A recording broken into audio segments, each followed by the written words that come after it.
Assalamualaikum, selamat pagi anak-anak. Waalaikumsalam, selamat pagi Ibu.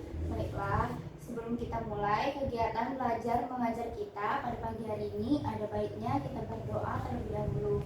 Nah, siapa ketua kelasnya? Saya Bu. Baik, bisa tolong disiapkan. Bersiap. Berdoa dimulai. Selesai. Oke, ada yang tidak masuk hari ini? Nihil Bu. Nihil ya. Baik, Ibu akan absen dulu ya satu-satu. Anissa, Hadir Bu. Alfi, Hadir Bu. Bima, Hadir Bu. Citra, Hadir Bu. Desi, Hadir Bu. Ferdi, Hadir Bu. Gilang, Hadir Bu. Hari, Hadir Bu. Intan, Hadir Bu. Juni. Hadir Bu.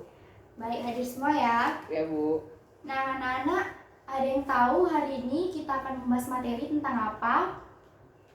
Tentang peristiwa pertempuran Surabaya Bu. Ya benar, hari ini kita akan membahas tentang peristiwa pertempuran Surabaya.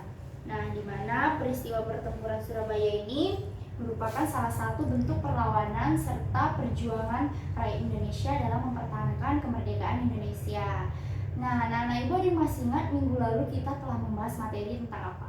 Tentang proklamasi kemerdekaan Indonesia Bu. Ya benar, jadi minggu lalu kita sudah membahas tentang proklamasi kemerdekaan Indonesia, di mana kita sudah mengetahui apa saja latar belakang terjadinya proklamasi, bagaimana penyusunan naskah proklamasi, adanya peristiwa Rengas Dengklok, serta bagaimana penyebaran berita proklamasi. Nah, anak-anak Ibu ada yang masih ingat nggak nih apa sih salah satu latar belakang terjadinya proklamasi kemerdekaan Indonesia? Menyerahnya Jepang kepada sekutu Bu. Ya benar, jadi salah satu latar belakang terjadinya proklamasi ialah menyerahnya Jepang kepada sekutu pada Perang Dunia Kedua, yaitu tanggal 14 Agustus 1945. Nah, menyerahnya Jepang kepada sekutu ini maka terjadilah kekosongan kekuasaan di Indonesia. Nah, kesempatan inilah dimanfaatkan oleh rakyat Indonesia untuk segera memproklamasikan kemerdekaan Indonesia. Nah, anak-anak Ibu ada yang tahu tidak apa keterkaitan materi kita minggu lalu dengan materi yang akan kita bahas pada hari ini? Sama-sama memperjuangkan kemerdekaan Indonesia Bu.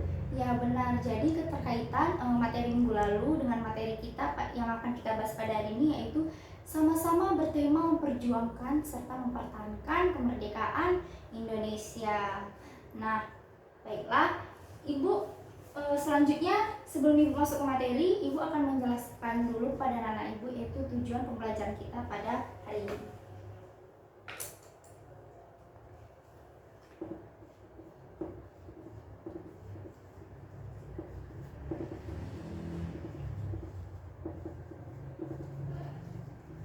Nah, tujuan pembelajaran kita yang pertama yaitu siswa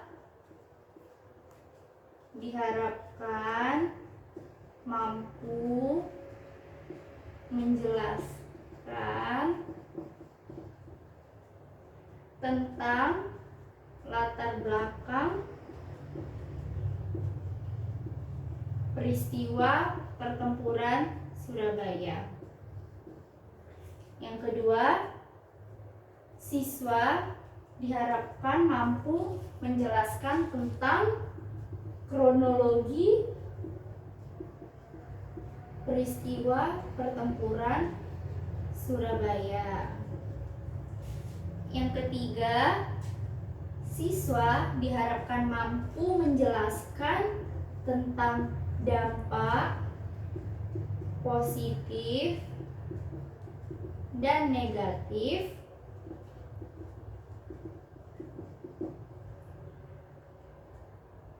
dari peristiwa pertempuran Surabaya. Yang keempat, siswa diharapkan mampu melaporkan hasil analisis presentasi tentang peristiwa pertempuran Surabaya. Nah, poin yang kelima, Siswa diharapkan mampu menyimpulkan tentang peristiwa pertempuran Surabaya. Nah, Ibu harap di akhir pelajaran nanti anak-anak Ibu bisa menguasai kelima poin tujuan pembelajaran kita pada hari ini.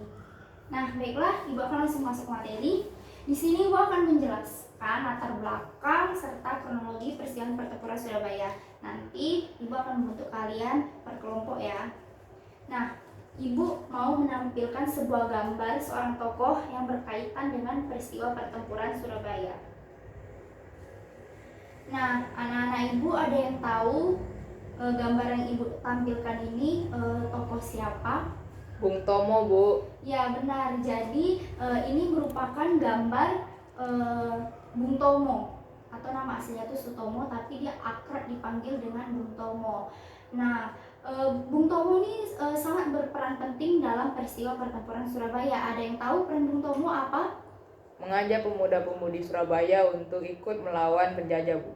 Ya, benar. Jadi peran Bung Tomo ini dalam peristiwa pertempuran Surabaya ini yaitu membangkitkan, mengobarkan semangat para pemuda Surabaya untuk terus mempertahankan kemerdekaan Indonesia melalui radio perlawanannya yang mengobarkan semangat pejuang Surabaya. Selanjutnya, pertempuran Surabaya. Pertempuran Surabaya adalah salah satu pertempuran terbesar yang terjadi pasca kemerdekaan Republik Indonesia. Peristiwa 10 November 1945 ini tidak terlepas dari kedatangan tentara Inggris yang diboncengi oleh tentara Belanda. Kedatangan tentara Inggris yang tergabung dalam AFNI berdasarkan keputusan dan atas nama Blok Sekutu. Nah, jadi pertempuran Surabaya ini tidak terlepas dari kedatangannya tentara Inggris sebagai perwakilan sekutu ke Indonesia. Nah, tugas tentara Inggris datang ke Indonesia ini yaitu bertujuan untuk melucuti senjata tentara Jepang, membebaskan tawanan perang yang ditahan Jepang, dan memulangkan tentara Jepang ke negerinya.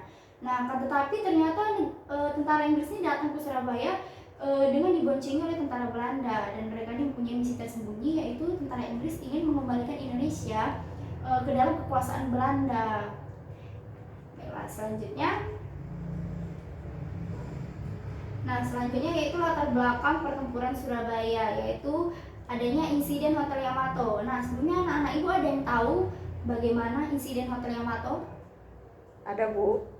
Di dalam Hotel Yamato ini mengakibatkan insiden, Bu, yang dimana mengundang rakyat Surabaya marah. Ya, benar. Jadi insiden Hotel Yamato ini berawal pada tanggal 18 September 1945. Sekutu dengan Belanda dari AFNI ini datang ke Surabaya dan mereka ditempatkan di Hotel Yamato. Nah, tugas mereka ini datang ke Surabaya dan ditempatkan di Hotel Yamato ini yaitu untuk mengurusi sisa-sisa tentara Jepang dan tawanan tentara Belanda yang ditawan. Nah, keesokan harinya pada tanggal 19 September pada malam hari jam 9 dimulailah insiden Hotel Yamato ini. Sekelompok orang Belanda di bawah pimpinan Plekman ini mengibarkan bendera Belanda di atas tiang Hotel Yamato tanpa seizin pemerintah Surabaya. Nah, keesokan harinya barulah rakyat Surabaya, pemuda-pemuda Surabaya melihat bahwa adanya pengibaran bendera di atas Hotel Yamato ini. Maka rakyat Surabaya pun merasa marah karena merasa Belanda menghina kedaulatan Indonesia serta melecehkan bendera merah putih. Nah, setelah itu maka dikirimkanlah 3 perwakilan dari Indonesia dari Surabaya untuk diadakan perundingan dengan sekelompok orang Belanda yang ada di Hotel Yamato ini. Karena rakyat Surabaya ini sudah marah dan memadati halaman Hotel Yamato. Nah, maka masuklah 3 perwakilan ini ke dalam Hotel Yamato untuk berunding. 3 perwakilan ini meminta sekelompok orang Belanda ini untuk menurunkan bendera Belanda, tapi ditolak. Maka disinilah memicu perkelahian 3 perwakilan Belanda ini, yaitu Residen Sudirman bersama 2 pengawalnya yaitu Sidik dan Haryono.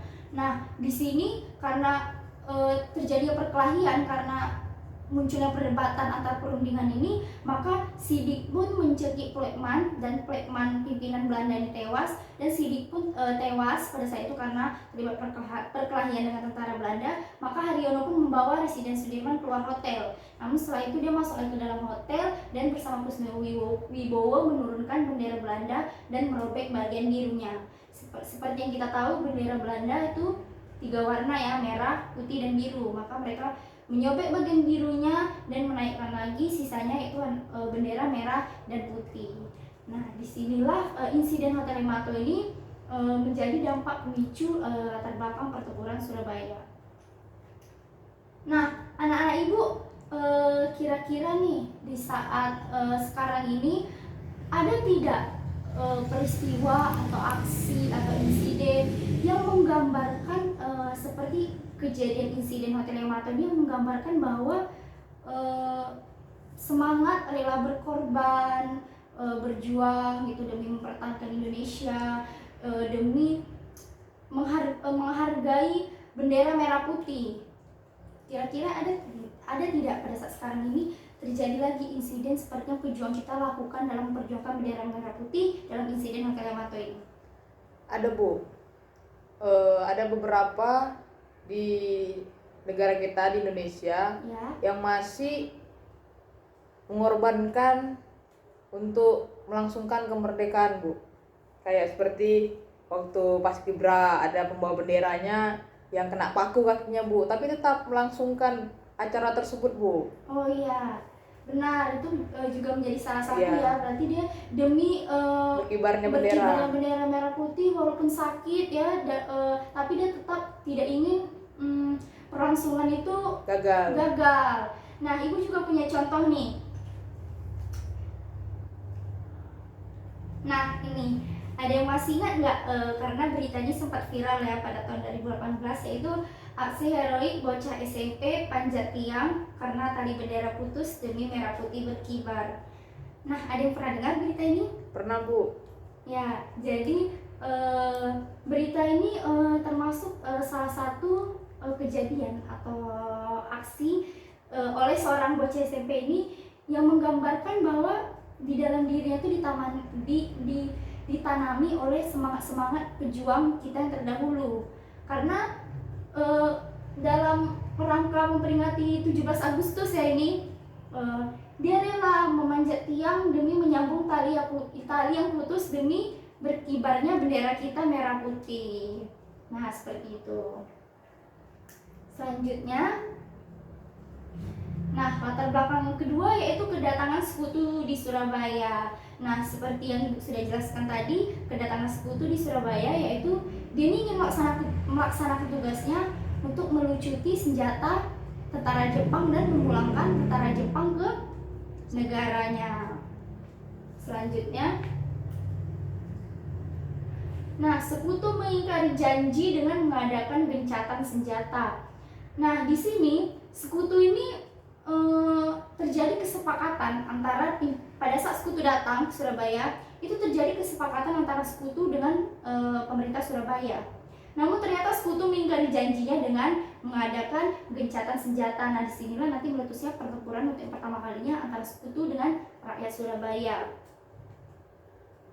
Nah, terbunuhnya Jenderal Malabi. Nah, akibat dari gencatan senjata yang tadi antara rakyat Surabaya dengan pasukan sekutu, maka terbunuhlah Jenderal Malabi, yaitu jenderal pimpinan pasukan sekutu yang ada di Surabaya. Nah, ini mengakibatkan sekutu marah ke Indonesia akibat terbunuhnya Jenderal Malabi ini. Nah, dampak dari terbunuhnya Jenderal Malabi ini, maka pasukan sekutu pun mengeluarkan ultimatum kepada rakyat Surabaya. Nah, ini Ibu ada menampilkan ilustrasi ultimatumnya. Kurang lebih isi ultimatumnya ini, pihak sekutu ini meminta rakyat Surabaya untuk menyerahkan diri serta menyerahkan senjata yang ada di tangan rakyat kepada pasukan sekutu. Nah, selanjutnya Ibu akan menjelaskan kronologi pertempuran Surabaya.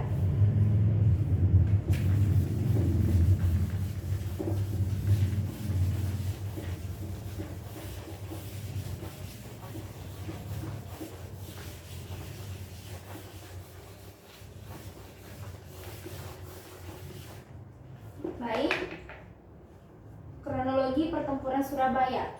Yang pertama itu kedatangan sekutu di Surabaya. Jadi sekutu datang ke Surabaya itu pada tanggal 25 Oktober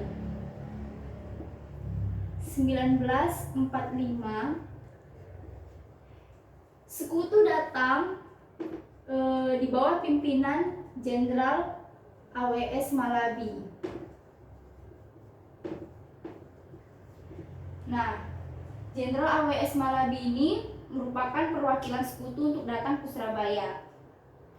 Dia membawa kurang lebih 5.000 tentara ke Surabaya. Nah, pada saat sampai di Surabaya, mereka langsung memasuki kota Surabaya dan mendirikan 8 pos pertahanan. Nah, niatnya pasukan sekutu ini ingin segera melucuti senjata-senjata yang sudah dikuasai rakyat Surabaya, akan tetapi ditentang oleh pemimpin Surabaya dan akhirnya sekutu pun mengalah. Lalu pada keesokan harinya, pada tanggal 26 Oktober 1945, terjadilah kesepakatan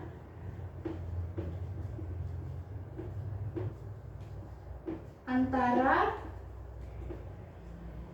pimpinan Indonesia di Surabaya dengan pemimpin sekutu, yaitu Jenderal Malabi ini. Nah, kurang lebih isi kesepakatan yang dihasilkan pada tanggal 26 Oktober ini, pasukan sekutu hanya boleh melucuti senjata tentara Jepang, dan pasukan sekutu harus membantu menjaga perdamaian serta keamanan di Surabaya. Nah, tapi pada tanggal 26 Oktober malam harinya, sekutu mengingkari janji kesepakatan yang baru saja terjadi. Pasukan sekutu menyerang penjara Kalisosok dan membebaskan perwira Belanda serta beberapa tentaranya. Nah, perwira Belanda ini bernama Kolonel Pier. Nah, jadi pasukan sekutu ini membebaskan perwiranya dengan beberapa tentara Belanda ini yang ditawan pasukan Indonesia. Menyerang penjara Kalisosok. Nah, pada tanggal 27 Oktober 1945, pesawat sekutu dari Jakarta atas perintah Jenderal Houghton melintasi kota Surabaya dan menyebarkan pamflet yang berisi bahwa rakyat Surabaya harus menyerahkan senjatanya kepada pasukan sekutu di Surabaya. Nah, mendengar kabar ini, Jenderal AWS Malabi ini dikabarkan dia juga kaget, terkejut, tidak menyangka adanya berita penyebaran pamflet ini. Namun karena itu perintah dari pimpinannya, Jenderal Houghton yang ada di Jakarta, maka dia melaksanakan tugas itu dan segera menyuruh pasukannya untuk segera melucuti senjata rakyat Surabaya. Nah, rakyat Surabaya menilai bahwa sekutu telah melanggar kesepakatan yang terjadi sehari sebelumnya, itu pada tanggal 26 Oktober ini. Maka atas perintah pimpinan militer di Surabaya, diperintahkanlah untuk menyerbu seluruh pos pertahanan sekutu. Nah, maka tanggal 27 sampai tanggal 29, 3 hari itu terjadilah pertempuran untuk pertama kalinya antara rakyat Surabaya dengan pasukan sekutu. Nah, jadi selama 3 hari ini, tanggal 27, 28, 29, pasukan sekutu kewalahan karena digempur habis-habisan oleh pasukan Indonesia. Nah, rakyat sekutu yang tidak siap dalam menghadapi penyerbuan yang secara tiba-tiba ini akhirnya meminta bantuan kepada pimpinan Indonesia, yaitu Presiden Soekarno, untuk membantu menyelamatkan ribuan nyawa pasukan sekutu yang sudah dikepung oleh pasukan Indonesia. Maka pada tanggal 29 Oktober ini,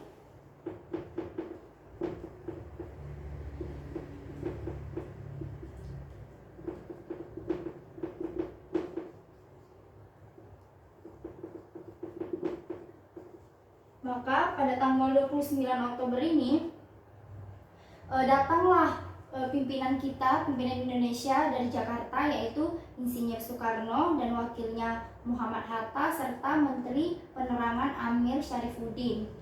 Nah, jadi pada tanggal 29 Oktober ini malam harinya tercapailah kesepakatan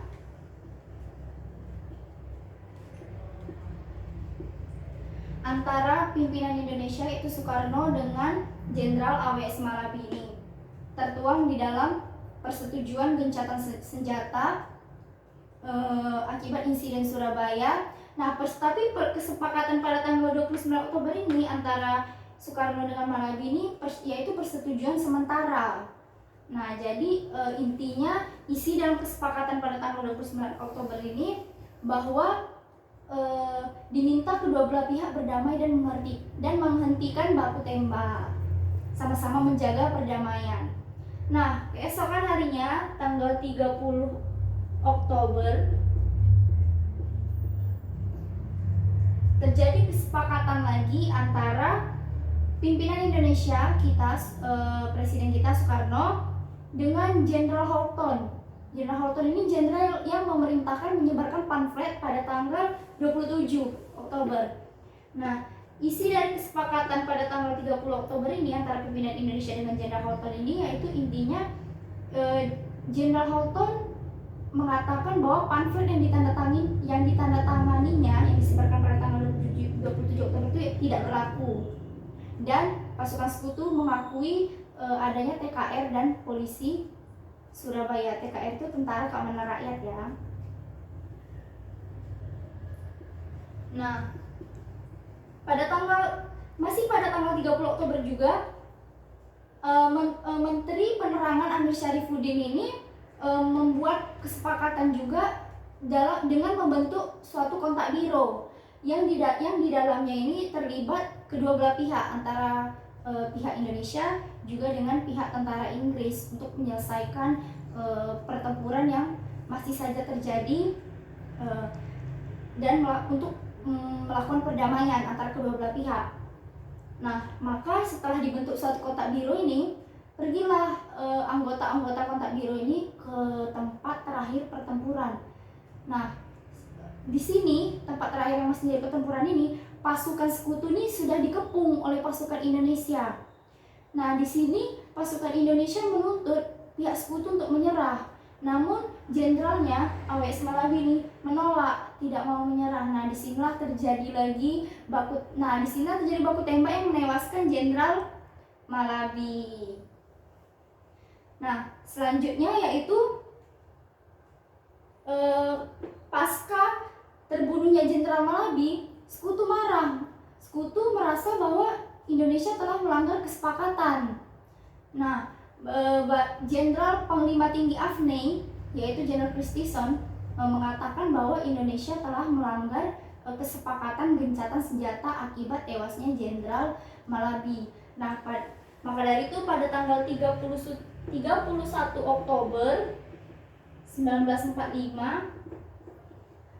Panglima Tinggi AFNI ini, Jenderal Christison ini memperingatkan rakyat Surabaya untuk menyerahkan diri dan menyerahkan senjata karena jika tidak akan dihancurkan. Nah, peringatan ini juga tidak diindahkan, diabaikan dan ditolak oleh rakyat Surabaya. Nah, mendengar penolakan ini, sekutu pun mengirim lagi pasukannya yang lebih besar kekuatannya daripada pasukan Malabi. Kan pasukan Malabi hanya 5.000 tentara. Nah, ini sekutu mengirim lagi nih pasukannya yang berkekuatan 24.000 tentara di bawah pimpinan Jenderal Manset. Maka mendaratlah pasukan ini diam-diam ke Surabaya akibat penolakan rakyat Surabaya atas peringatan Jenderal Christison. Nah, pada tanggal 7 November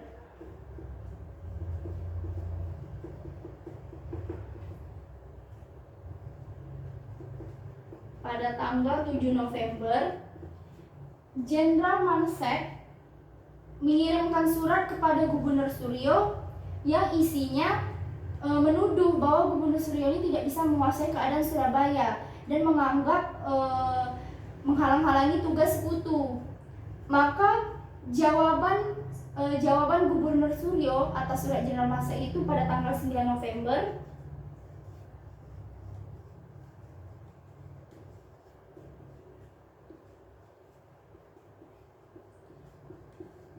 Nah, pada tanggal 9 November ini Gubernur Suryo membalas surat dari Jenderal Masek. Gubernur Suryo menolak tuduhan yang dituduhkan Jenderal Masek kepadanya. Nah, setelah mendengar pembantahan itu, maka Jenderal Masek pun mengeluarkan ultimatum untuk rakyat Surabaya yang isinya meminta rakyat Surabaya menyerahkan diri dan mengumpulkan senjata serta mengibarkan bendera putih sebagai tanda penyerahan tanpa syarat. Nah, mendengarkan ultimatum dari Jenderal Masek ini, rakyat Surabaya pun langsung berkumpul dan membentuk pertahanan di dalam kota Surabaya untuk menghadapi ultimatum yang sudah dikeluarkan oleh sekutu ini. Maka berkumpullah kekuatan-kekuatan rakyat Surabaya, organisasi-organisasi masyarakat berkumpul untuk membentuk pertahanan kota Surabaya. Nah, mendengar juga ultimatum dari Masek ini, pimpinan Surabaya langsung mengadakan perundingan dan melaporkan kepada Presiden tentang ultimatum Inggris. Namun hanya diterima oleh Menteri Luar Negeri, dan Menteri Luar Negeri pun Ahmad Subarjo menyerahkan keputusan sepenuhnya di tangan rakyat Surabaya. Maka secara resmi pada tanggal 9 November jam 10 malam pimpinan Surabaya menolak ultimatum Inggris. Nah, jadi sebelum waktu ultimatum Inggris ini habis, keesokan ultimatumnya Masek ini batas waktunya keesokan harinya 10 November jam 6 pagi. Maka sebelum waktu ultimatum habis, rakyat Surabaya telah membentuk 3 sektor pertahanan di dalam kota Surabaya, yaitu 3 sektor itu meliputi sektor barat, sektor tengah, sektor timur. Nah, dalam keadaan genting ini juga, nah disitulah peran Bung Tomo dalam radio perlawanannya mengobarkan semangat juang rakyat Surabaya dalam mempertahankan kemerdekaan. Nah, selanjutnya keesokan harinya setelah waktu ultimatum habis, ini puncak nih, klimaks pertempuran Surabaya 10 November. Lalu pada tanggal 10 Novembernya, karena rakyat Surabaya mengabaikan ultimatum Jenderal Masek pasukan sekutu, maka digempurlah kota Surabaya dari darat, laut, dan udara. Nah, disinilah terjadi pertempuran yang besar yang menewaskan banyak korban dari kedua belah pihak. Namun pejuang-pejuang rakyat Surabaya ini tidak tinggal diam, mereka terus melakukan perlawanan. Nah, di sini dari kedua belah pihak banyak memakan korban ya. Nah, tetapi semangat para pemuda rakyat Surabaya ini tidak surut, mereka terus melakukan perlawanan hingga diperkirakan pertempuran Surabaya ini terjadi selama kurang lebih 3 minggu. Nah, padahal sebelumnya Inggris pasukan sekutu ini meyakinkan diri bahwa dia ini bisa menaklukkan Surabaya ini hanya dalam waktu 3 hari. Namun ternyata tidak, karena begitu besarnya perlawanan rakyat Surabaya ini.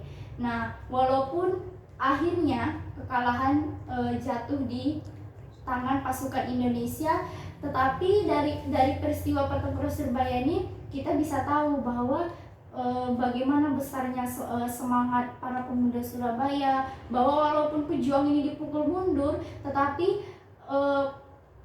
pertempuran Surabaya ini memiliki arti penting bagi rakyat Indonesia, karena dari pertempuran Surabaya ini juga yang membangkitkan semangat daerah-daerah lain untuk melakukan perlawanan. Nah, seperti yang kita tahu, sekarang tanggal 10 November diperingati sebagai Hari Pahlawan, karena untuk menghargai jasa-jasa para pejuang-pejuang kita yang terjadi di insiden pertempuran Surabaya ini. Nah, baik, Ibu di sini akan menampilkan video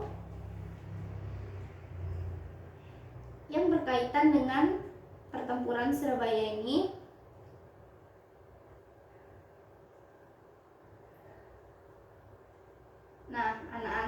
Ibu harap mengamati ya video ini. Bismillahirrahmanirrahim. Merdeka! Saudara-saudara, rakyat jelata di seluruh Indonesia, terutama saudara-saudara penduduk Kota Surabaya, kita semuanya telah mengetahui bahwa hari ini tentara Inggris telah menyebarkan pamflet-pamflet yang memberikan suatu ancaman kepada kita semua. Kita diwajibkan untuk dalam waktu yang mereka tentukan menyerahkan senjata-senjata yang telah kita rebut dari tangannya tentara Jepang. Mereka telah minta supaya kita datang pada mereka itu dengan melangkah tangan. Mereka telah minta supaya kita semua datang pada mereka itu dengan membawa bendera putih, tanda bahwa kita menyerah kepada mereka. Saudara-saudara, di dalam pertempuran yang lampau, kita sekalian telah menunjukkan bahwa rakyat Indonesia di Surabaya, pemuda-pemuda yang berasal dari Maluku, pemuda-pemuda yang berasal dari Sulawesi, pemuda-pemuda yang berasal dari Pulau Bali, pemuda-pemuda yang berasal dari Kalimantan, pemuda-pemuda dari seluruh Sumatera, pemuda Aceh, pemuda Betawi, dan seluruh pemuda Indonesia yang ada di Surabaya ini, di dalam pasukan-pasukan mereka masing-masing, dengan pasukan-pasukan rakyat yang dibentuk di kampung-kampung, telah menunjukkan satu kekuatan sehingga mereka itu terjepit di mana-mana.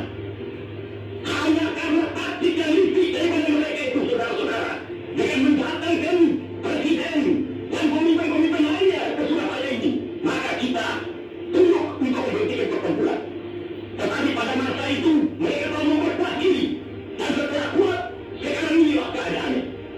Saudara-saudara, kita semuanya, kita bangsa Indonesia yang ada di Surabaya ini, akan menerima tantangan tentara Inggris itu.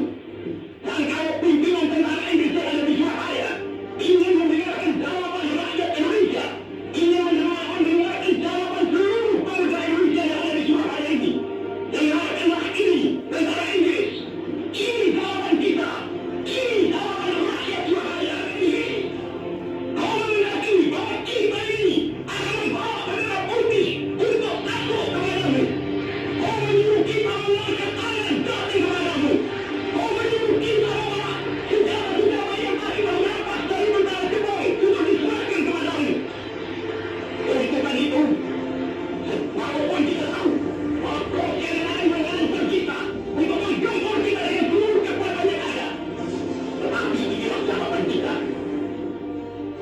Selama banteng-banteng Indonesia masih mempunyai tawar merah yang dapat menyentuh garis dari putih, merah dan putih, maka selama itu tidak akan kita mau menyerah kepada Surabaya.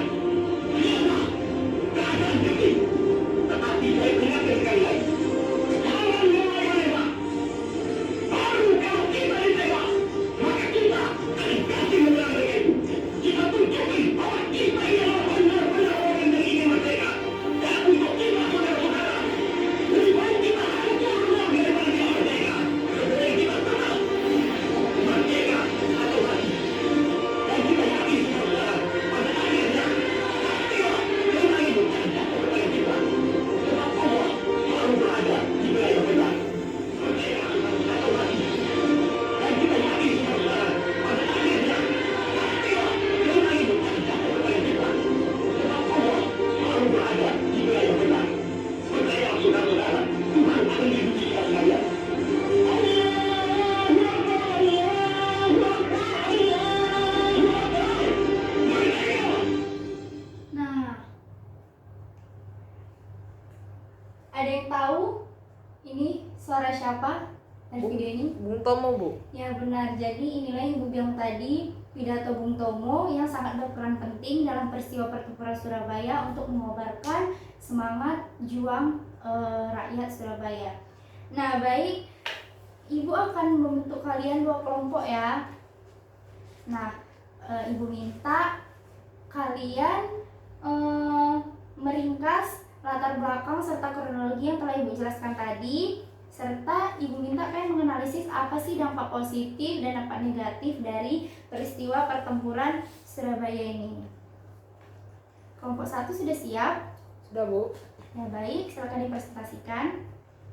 Dampak negatif dari pertempuran Surabaya, Bu. Ya. Di Indonesia kehilangan setidaknya 6.000 sampai 16.000 pejuang yang tewas dan 200.000 rakyat sipil yang mengungsi dari Surabaya. Tetapi Indonesia juga tak mengalahkan korban dari pasukan Inggris, kira-kira sejumlah 600 sampai 2.000 tentara, Bu. Kurang lebih 160.000 jiwa gugur saat peristiwa 10 November 1945, Bu.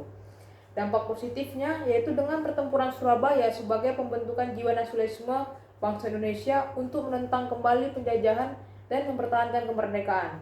Sehingga pertempuran Surabaya merupakan pemicu semangat serta motivasi setiap daerah-daerah, Bu. Ya, bagus. Selanjutnya kelompok 2. Latar belakang pertempuran Surabaya, Bu, yaitu insiden Hotel Yamato. Sekitar bulan September 1945, Belanda menaikkan bendera merah putih biru di atas Hotel Yamato. Hal ini membuat pemuda Surabaya marah dan menyobek bagian biru hingga tersisa bagian merah. Terus itu keinginan sekutu untuk melucuti senjata tertarang Jepang, yang jajahan Jepang akan didatangi oleh sekutu untuk memohon perizinan melucuti senjata para tentara Jepang dan membebaskan tawanan tentara sekutu yang terperangkap saat perang, Bu. Ya, benar. Jadi setelah dua kelompok yang maju ini bagus-bagus ya presentasinya.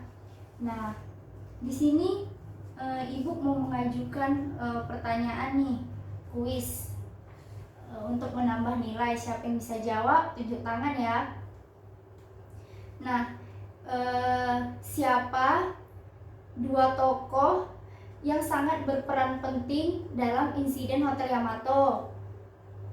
Ayo yang bisa tunjuk tangan ya, akan Ibu tambahkan nilainya. Saya, Bu. Ya, silakan. Yang satunya Jenderal siapa itu, Ibu ya? Ayo siapa? Dua tokoh yang sangat berperan penting dalam insiden Hotel Yamato yang dia melakukan aksi perobekan bendera Belanda.